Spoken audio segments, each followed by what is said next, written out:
തീർച്ചയായിട്ടും ഒരു financial freedom നമ്മുടെ ജീവിതത്തിൽ വേണമെന്നുണ്ടെങ്കിൽ ഉറപ്പായിട്ടും നമ്മൾ ഫണ്ട് സേവ് ചെയ്താൽ മാത്രം പോരില്ല. അക്കൗണ്ടിൽ കൊണ്ട് ഇട്ട് കഴിഞ്ഞാൽ അത് വളരത്തില്ല. നമ്മൾ ഇൻവെസ്റ്റും കൂടി ചെയ്യണം. അവിടെയാണ് കോമ്പൗണ്ടിങ്ങിന്റെ പവർ വരുന്നത്. നമുക്ക് ഇപ്പൊ ആർക്ക് വേണമെങ്കിൽ സിമ്പിൾ ആയിട്ട് നമ്മളൊരു ഭീമമായിട്ടുള്ള തുകയൊന്നും എവിടെയും കൊണ്ടു അടയ്ക്കേണ്ട.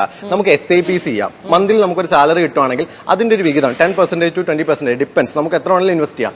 അത് SIP രൂപയാണ്, സിസ്റ്റമാറ്റിക് ഇൻവെസ്റ്റ്മെന്റ് പ്ലാൻ. നമുക്ക് മന്ത്ലി നമ്മുടെ അക്കൗണ്ടിൽ ഡയറക്റ്റ് ആയിട്ട് കട്ടായി മ്യൂച്വൽ ഫണ്ടിലേക്ക് പോകുന്ന രീതി സെറ്റ് ചെയ്ത് വെക്കാം. അതെന്താന്ന് വെച്ച് കഴിഞ്ഞാൽ അങ്ങനെ ചെയ്യുമ്പോൾ അതിപ്പോ നമ്മളൊരു 40 വർഷത്തേക്കാണ് നമ്മുടെ റിട്ടയർമെന്റ് ഫണ്ടാണ് അവിടെ പ്ലാൻ ചെയ്യുന്നെങ്കിൽ ഈ 40 വർഷം ആവുമ്പോൾ ഈ എമൗണ്ട് ഇപ്പം ഒരു മാസം 20,000 രൂപ ആണ് ഇൻവെസ്റ്റ് ചെയ്യുന്നെങ്കിൽ ഇത്ര വർഷം 5,000 രൂപ. അപ്പൊ 5,000 രൂപ ഈ 40 വർഷം ഇൻവെസ്റ്റ് ചെയ്യുന്ന എമൗണ്ട് ആയിരിക്കത്തില്ല ഒരിക്കലും. അവിടെ കോമ്പൗണ്ടിങ്ങിന്റെ പവർ ഉണ്ട്.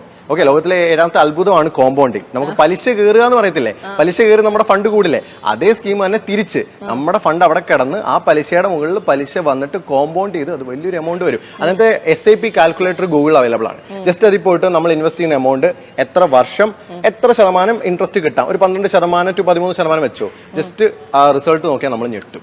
ഞാൻ 5,000 രൂപ വെച്ചാണ് നമ്മൾ ഇടാൻ ഉദ്ദേശിച്ചിട്ടുള്ളത്. 40 വർഷത്തേക്കാണെങ്കിൽ വെറുതെ ഒരു ഏകദേശം എത്ര രൂപ? 1 കോടി രൂപ മുകളിൽ പോരും ആണല്ലേ. യെസ്, അതാണ് കോമ്പൗണ്ടിങ്ങിന്റെ പവർ. നമ്മൾ ഇൻവെസ്റ്റ് ചെയ്യുന്ന എമൗണ്ട് എന്ന് വെച്ച് കഴിഞ്ഞാൽ മേ ബി ഒരു 35-40 ലക്ഷം രൂപ ആയിരിക്കും. അത് കോമ്പൗണ്ട് ചെയ്തിട്ട് വരുന്നത് ഏകദേശം 1 CR മുകളിലായിരിക്കും. അത് നമുക്ക് നമ്മുടെ റിസ്ക് അനുസരിച്ച് നമുക്ക് പ്ലാൻ ചെയ്യാം, അല്ലെങ്കിൽ നമുക്ക് സാലറിയുടെ അനുസരിച്ച് നമുക്ക് പ്ലാൻ ചെയ്ത് ഇൻവെസ്റ്റ് ചെയ്യാൻ പറ്റുന്നതാണ്. ഇനി വേറെ അതുപോലെ തന്നെയുള്ള വലിയൊരു സംശയമാണ്. എല്ലാവരും എപ്പോഴും പറയും വീട് ഒരു കാലഘട്ടത്തിൽ വീട് വെക്കുക എന്നുള്ളതാണ് ഏറ്റവും വലിയ അന്ത്യാഭിലാഷം എന്ന് പറയുന്നത്. ഇന്നത്തെ കാലത്ത് വീട് വെക്കുന്നത് മറ്റൊരു മണ്ടത്തരമാണ് എന്ന് പലരും പറഞ്ഞു കേൾക്കാറുണ്ട്. എന്തുകൊണ്ടാണ് അങ്ങനെ പറയുന്നത്? അത് നമ്മൾ തിരിച്ചറിയേണ്ടത് ഫസ്റ്റ് അസറ്റും ലയബിലിറ്റിയും തമ്മിലുള്ള വ്യത്യാസമാണ്. നമ്മുടെ പോക്കറ്റിൽ നിന്ന് ഫണ്ട് പോകുന്നുണ്ടെങ്കിൽ അത് ലയബിലിറ്റിയാണ്, ഇങ്ങോട്ട് വരുന്നുണ്ടെങ്കിൽ അത് അസറ്റാണ്. ഇപ്പൊ വീട് വാങ്ങിച്ചിട്ട് റെന്റിന് കൊടുക്കുന്ന ആൾക്കാരെ സംബന്ധിച്ച് അത് അവർക്കൊരു ഇൻകം ആണ്, അത് അസറ്റാണ്. എന്നാൽ നമ്മൾ അവിടെ താമസിക്കുകയാണെങ്കിൽ എന്താ പറ്റുന്നേ? ലയബിലിറ്റി ആവല്ലേ. നമ്മൾ അതിന്റെ എക്സ്പെൻസസ് നോക്കണം, മെയിന്റനൻസ് നോക്കണം, എന്തൊക്കെ പ്രശ്നമുണ്ടോ അതിനെല്ലാം ഫണ്ട് കൊടുക്കണം. ലോൺ ആണെങ്കിൽ പറയേ വേണ്ട, ഇൻട്രസ്റ്റും അടയ്ക്കണം. അപ്പൊ എന്താ സംഭവിച്ചേ?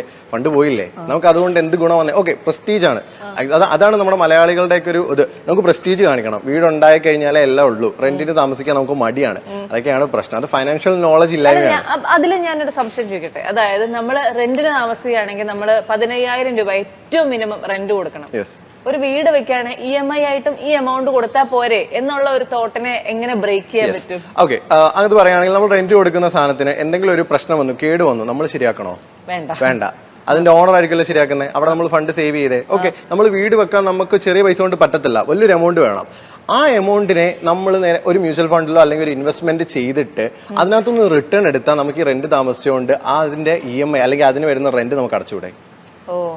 ആ എമൗണ്ട് ഇപ്പൊ ഒരു 50 ലക്ഷം രൂപ